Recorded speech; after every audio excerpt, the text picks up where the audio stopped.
So hey, Happy New Year! I'm late, but it seems like we have a ceasefire in Gaza, but only for Palestine while Israel is still doing what it does best, which is to bomb civilians, especially women and children. You must have heard about these a million times by now, and it really doesn't hit you anymore. What we are basically seeing is liberal politicians celebrating this ceasefire while conveniently going back to just funding billions of dollars to Israel again. But this video won't really be about the ceasefire, but about the IDF specifically. For those who don't know what the IDF is, it is the military branch in Israel who carries out violence in the name of self-defense. And when I say self-defense, I mean shooting children, bombing hospitals, and putting on women's lingerie from the same women they bombed or drove out from their homes. Yeah, that's definitely self-defense. It's a unique form of self-defense, guys.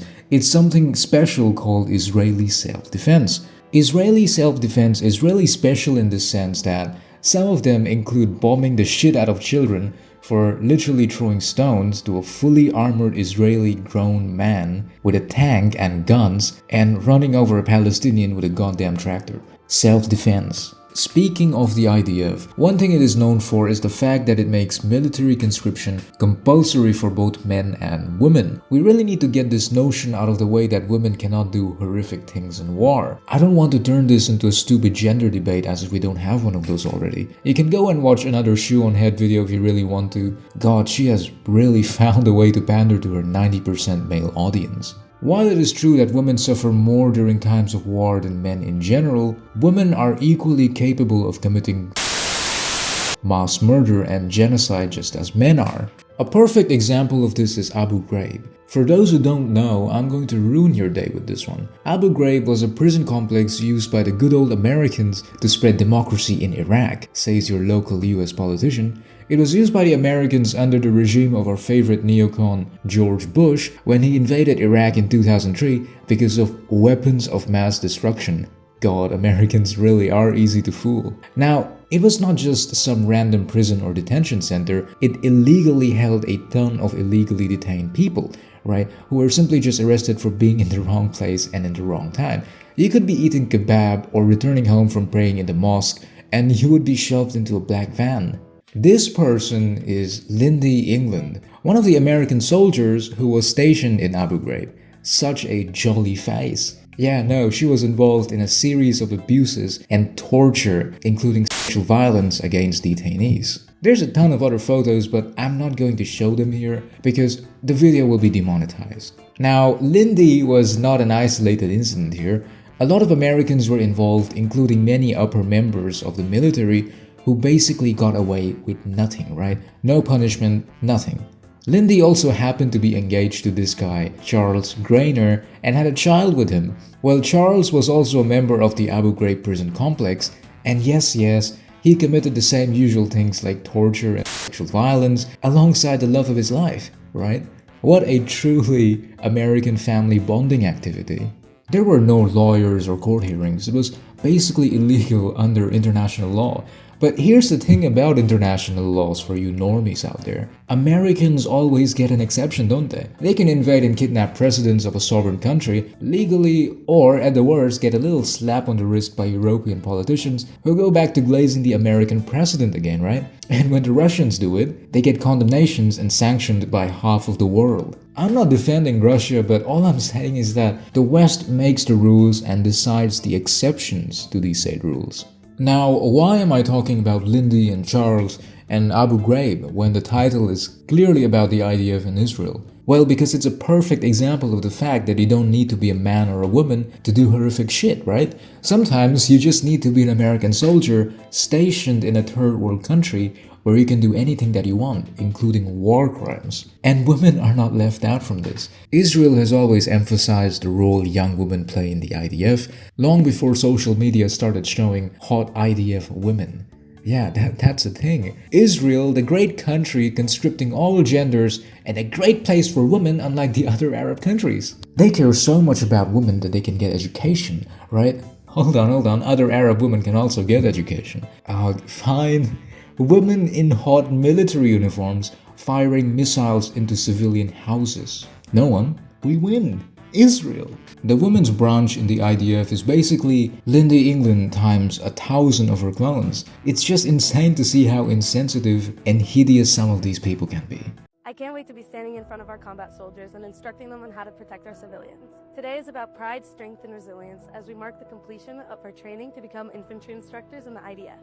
Each challenge was worth it leading up to the ceremony. Our training prepared us to not only instruct with precision, but to instill the IDF's values with every lesson. פעולות שהיינו צריכים לעשות בשוטף זה ללוות עצורים לכלא. ליווי עצורים זה היה אחד הדברים הסנויים עליי לפחות, כמוני הזדהו איתי כמה וכמה אנשים. ואני זוכרת שכשאמרו לי את הולכת ללוות, אני ידעתי שזה יום שלם של טרטור מבחינת הצבא, כל הפרוצדורה שאני צריכה לעשות, והוצאתי את זה על העצורים. זה אומר שתייחסתי להם מגיל, זה אומר שיום שלם הם לא קיבלו מים או אוכל, זה אומר שאם היה באפשרותי להדק להם יותר את הזיכונים על היד, אז הייתי עושה את זה, וזה אומר שאם היה אפשר להרביץ להם, או אתה יודע, לתת להם איזו צ'פחה כזאת על הראש, או לבעוט בהם, או לקלל אותם, את זה היינו עושים, ואני הייתי שותפה לזה, וזה, כאילו, זה היה היחס. עצורים מתייחסים אליהם ככה, קושרים אותם בפלנליות, קושרים להם את הידיים, רגליים, פשוט מובילים אותם כמו איזה Usually when we talk about the women in the IDF, we really cannot overlook or ignore the almost sexualization of these women. And mind you, these are done deliberately by the IDF and the women involved in these videos, right? So you can say it's done with consent by both the parties, but with a singular goal, which is to basically pinkwash genocide. Pinkwashing is mostly a term for the LGBTQ community, but it is basically when a state or a corporation uses support for LGBTQ rights to appear progressive or more moral, while simultaneously engaging in harmful and oppressive practices. But the same logic applies to the women in the IDF. Israel is portrayed in the West for being the only place in the Middle East where gay people and women are safe and not killed. The main thing is that Israel uses this mask of progressivism, Western liberalism, and feminism to basically justify a genocide against the native people, right?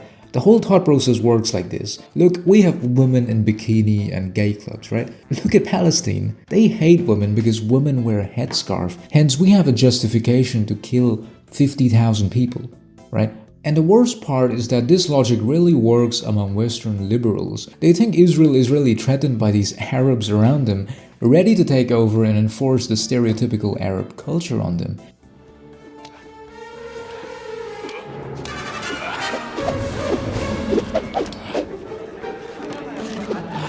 Which is very funny to me because Israel is not the one threatened, but it's the reverse, right? Israel has nukes, the backing of the entirety of the United States and Europe, right? And obviously IDF women making TikToks. Geez, that's a really hard one to beat, right?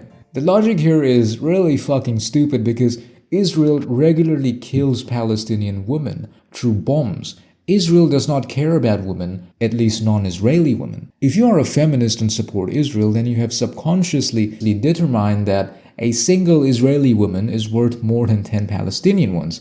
It's a hideous way of thinking. Now, adding nuance to this, not all Western feminists are for this, and many do support anti-imperialism and Palestine, and also happen to be actual leftists and like liberals. Now, before I end this video, I want to talk about social media for a second. What happened in Palestine was probably the most well-documented case of genocide and humanitarian crisis in all of human history. Hundreds of brave Palestinians have shared online what's been happening to their homes as missiles fly above their heads. They are genuinely the bravest people I have read about and seen. This has changed public opinion on Israel among many on the younger generation, basically my generation, right? Which is basically a 180 from before social media really was adopted widely. This has obviously freaked out Israel, and it is recognizing that no one really fucking likes them in the world stage, so they have resorted to paying influencers $7,000 for a single post to spread out propaganda for them. And I have said this before, that they are also making military videos and portraying themselves as this cool, misunderstood uncle in your family gathering, right? but is secretly a war criminal. They portray themselves as jolly and the IDF being a great place filled with brotherhood, or in this case, sisterhood or sisterhood of genocide, right? The point is, I'm tired of seeing hot IDF girls on my feed, and Israel should stop pandering to Western gooners for support, please. Thank you for watching the video. Please like and subscribe, as I'm really getting back to making more videos in the future. I'll see you guys and take care.